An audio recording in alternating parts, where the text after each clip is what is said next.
मध्य प्रदेश के बहुचर्चित लगभग 2 वर्ष पुराने हनी ट्रैप मामले में वरिष्ठ कांग्रेस नेता एवं तत्कालीन मुख्यमंत्री कमलनाथ के इस मुद्दे को लेकर दिए गए ताजा बयान से यह प्रकरण फिर से मीडिया की सुर्खियां बनने के साथ गर्माता नजर आ रहा है। कमलनाथ ने वीडियो कॉन्फ्रेंसिंग के जरिए पत्रकारों से चर्चा के दौरान इससे जुड़े सवालों के जवाब में कहा कि हनी ट्रैप मामले की सीडी उनके पास ही नहीं, काफ़ी लोगों के पास है और उनमें मीडिया के लोग भी शामिल हैं। हालांकि उन्होंने ये भी कहा कि वह इस तरह की राजनीति करना पसंद नहीं करते। यह पूछे जाने पर कि क्या इस प्रकरण में कोई वर्तमान मंत्री शामिल है या कौन कौन लोग शामिल हैं, कमलनाथ ने कहा कि वह इसमें जाना नहीं चाहते। उन्होंने कहा कि हनी ट्रैप का मामला कल से सत्ता के गलियारों में उस समय से फिर गर्मा गया जब कल यहां वर्चुअल तरीके से कांग्रेस विधायक दल की बैठक के दौरान अनेक विधायकों ने अपने साथी एवं पूर्व मंत्री उमंग सिंगार के खिलाफ हरियाणा निवासी एक महिला की भोपाल में आत्महत्या के मामले में पुलिस द्वारा प्रकरण दर्ज कराने का मामला उठाया। इस दौरान कमलनाथ ने कथित तौर पर कहा कि राज्य की भाजपा सरकार विद्वेष की भावना से इस प्रकरण पर कार्रवाई न करे, अन्यथा उनके पास भी हनी ट्रैप की ओरिजिनल सीडी सुरक्षित है। कमलनाथ ने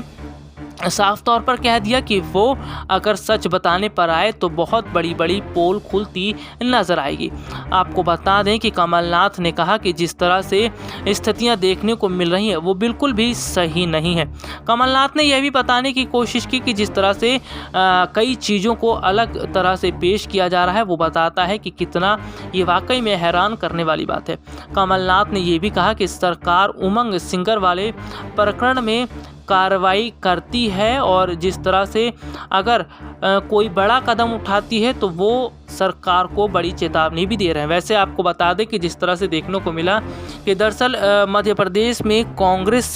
के दिग्गज नेता के घर में जिस तरह से एक महिला का शव बरामद हुआ, उसके बाद कई तरह के सवाल खड़े होने लगे। हालांकि आपको बता दें कि कमलनाथ ने सीधे सीधे तौर पर किसी नेताओं का नाम तो नहीं लिया, लेकिन उन्होंने इशारा कर दिया कि उनके पास भी सबूत है और अगर इस मामले पर ज़्यादा कुछ शिवराज सरकार करती है तो वो सच दिखा सकते हैं। वैसे आपको बता दें कि फिलहाल मध्य प्रदेश के अंदर कांग्रेस अब पूरी तरह से विपक्ष में भूमिका में निभा रही है और पूरी तरह से मजबूती के साथ खड़ी होती हुई नज़र भी आ रही है। यानी कि अगर कहा जाए तो जिस तरह से हालात नज़र आ रहे हैं वो बहुत ज़्यादा चौंकाने वाले हैं। आपको बता दूं कि जिस तरह से देखने को मिल रहा है कि मध्य प्रदेश में कांग्रेस पार्टी की स्थिति मजबूत है ही, लेकिन जिस तरह से हाल ही में जो उपचुनाव हुए उसमें साफ तौर पर देखने को मिला कि कहीं ना कहीं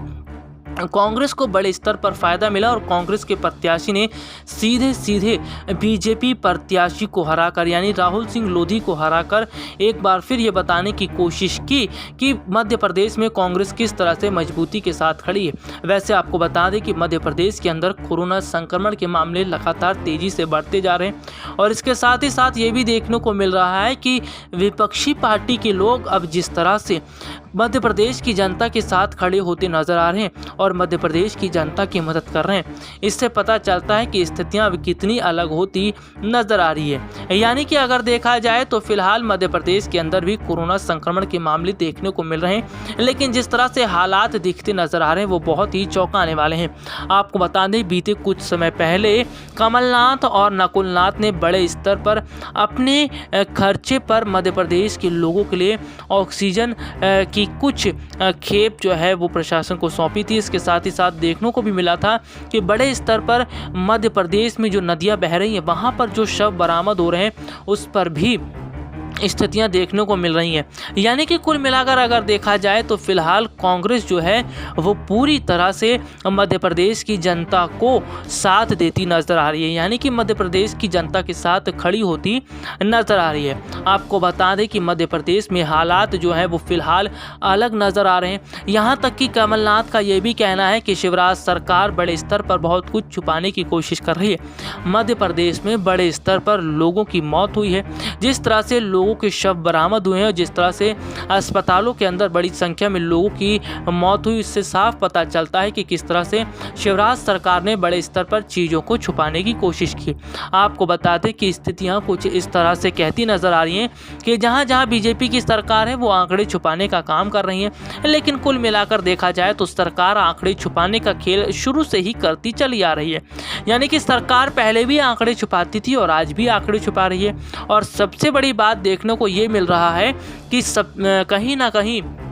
स्थितियां जो है वो अलग तो हैं, लेकिन जिस तरह से अब विपक्षी पार्टियां सत्ता पक्ष की पोल खोलती नजर आ रही हैं, विपक्षी पार्टियां जिस तरह से सत्ता पक्ष को घेरती नजर आ रही हैं, इसे देखकर सत्ता पक्ष के हाथ पांव फूलते दिखाई दे रहे हैं। यानी कि सत्ता पक्ष को इस बात का डर सता रहा है कि कहीं ना कहीं अगर जनता के सामने उनका सच आ गया तो स्थितियाँ आने वाले समय के लिए उन पर भारी पड़ सकती है। वैसे आपको बता दें कि आगामी समय में कई बड़े बड़े चुनाव होने वाले हैं। यानी कि अगर देखा जाए तो आगामी इस समय में लोकसभा के चुनाव होने वाले हैं। इसके साथ ही अगर देखा जाए तो उत्तर प्रदेश में विधानसभा के चुनाव है। यानी कि चुनावों का दौर अगले साल से भी शुरू होने वाला है। और सबसे बड़ी बात देखा जाए तो कहीं ना कहीं स्थितियां इस ओर इशारा करती हैं कि वाकई में आने वाले चुनाव को देखते हुए किस तरह से बीजेपी बड़े स्तर पर काम तो कर रही है, लेकिन अब सरकार अपनी छवि सुधारने की कोशिश कर रही है। लेकिन देश की जनता जिस तरह से सरकार से नाराज दिखाई दे रही है, जिस तरह से देश की जनता सरकार पर भड़कती दिखाई दे रही है,